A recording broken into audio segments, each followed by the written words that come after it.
Welcome back to CIA Declassified. Today we look at the intersection of folklore and high-tech psychological terror. In the closing years of World War II, the Office of Strategic Services was looking for a way to break the morale of the Japanese home islands. They didn't just want to fight the enemy, they wanted to haunt them. They turned to an ancient superstition regarding the Kitsune, magical multi-tailed foxes capable of possession. I'll repeat it again. It's Kitsune. It's spelled Kitsune. So it's a magical multi-tailed fox capable of possession.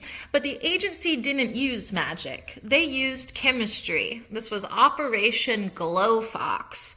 The goal was simple: flood the Japanese countryside with glowing demonic animals to trigger a mass psychological collapse. Operation Glow Fox was a psychological warfare project that involved capturing hundreds of foxes and painting them with a radium-based phosphorescent paint. A quote from a declassified OSS planning memo dated 1943, "The Japanese people have a profound fear of the supernatural. By simulating the appearance of spirits, we can induce a state of irrational terror and social chaos." End quote. The OSS established a testing ground in Rock Creek Park in Washington, D.C., where they released painted foxes at night to see if citizens would report seeing ghosts. The radiostatic paint used was a mixture of zinc sulfide and trace amounts of radium to ensure it would glow even in total darkness.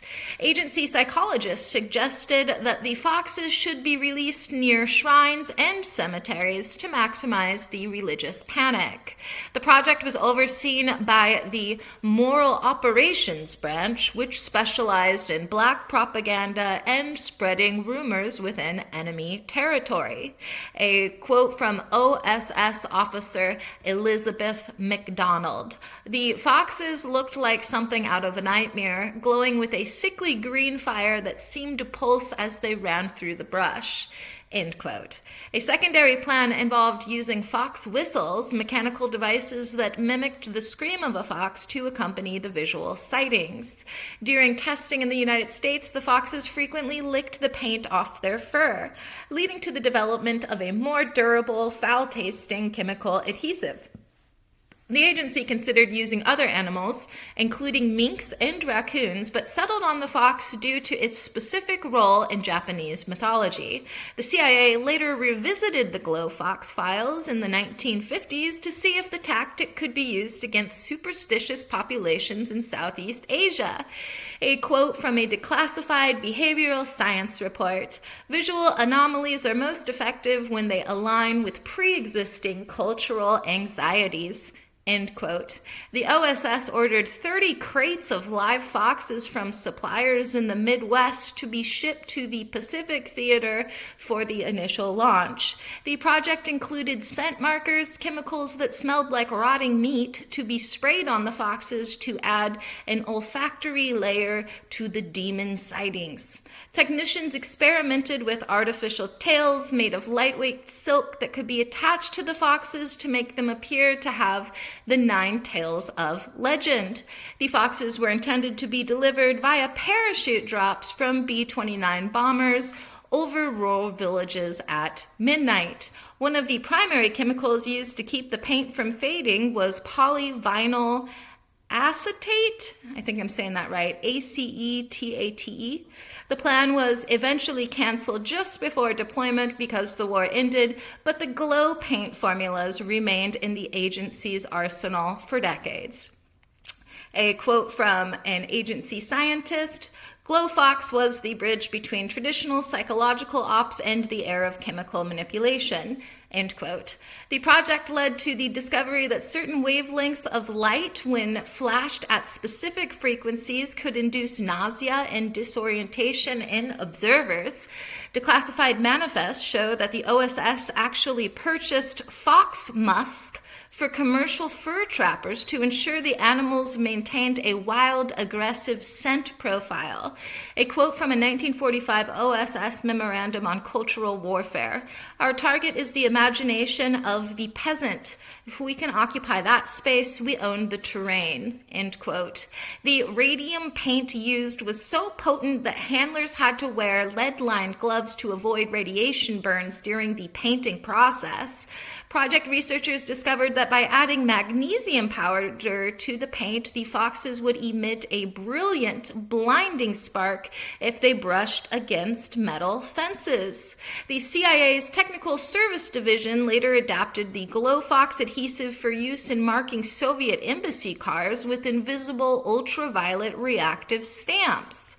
While the glow paint is public knowledge, the files on GlowFox contain massive redactions regarding the long-term environmental impacts and biological aftermath.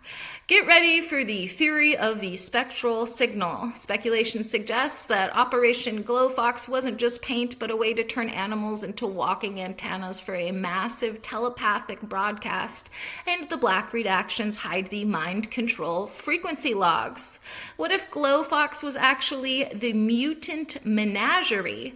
A dark rumor suggests the paint contained a mutagenic isotope designed to create a new species of glowing predators, making the forest itself a weapon of terror. Could the agency be summoning the Kitsune curse?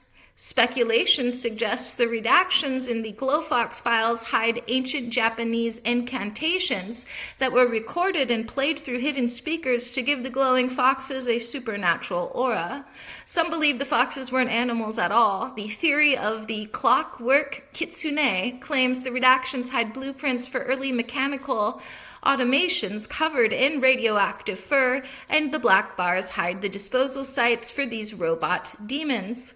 What if the foxes could see us better than we could see them? Speculation suggests the paint wasn't just for glowing, but was a vision enhancement chemical that allowed the animals to track human heat signatures, and the redactions hide the results of the infrared FoxCam test. Brace for the EMP Fox theory. It claims the radiostatic paint was designed to absorb all local radio signals, effectively cutting off a village's communications just by having a fox walk through town, and the redactions hide the signal deadening radius. Could the fox be a spy? A wild rumor suggests the redactions hide Project ESP Fox, where the animals were fed a cocktail of psychotropic drugs to see if they could transmit visual images back to agency handlers.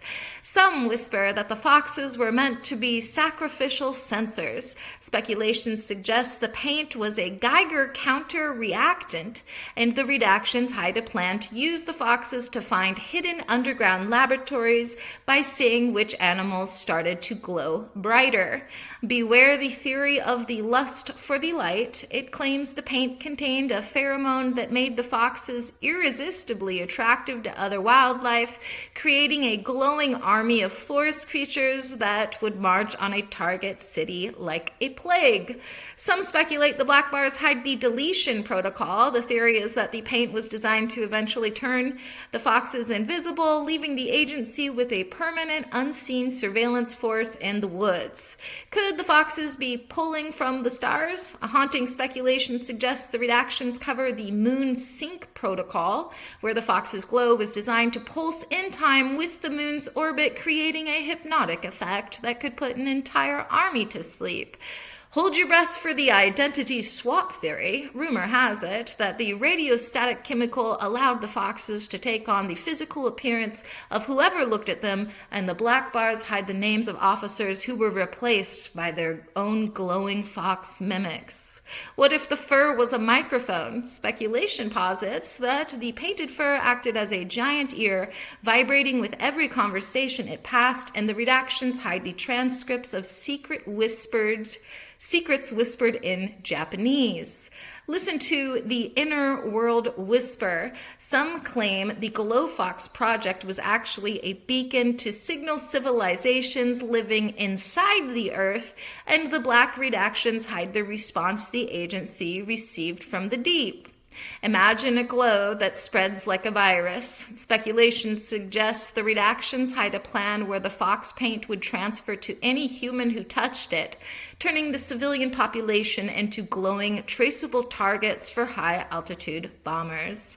Was Operation Glow Fox a success?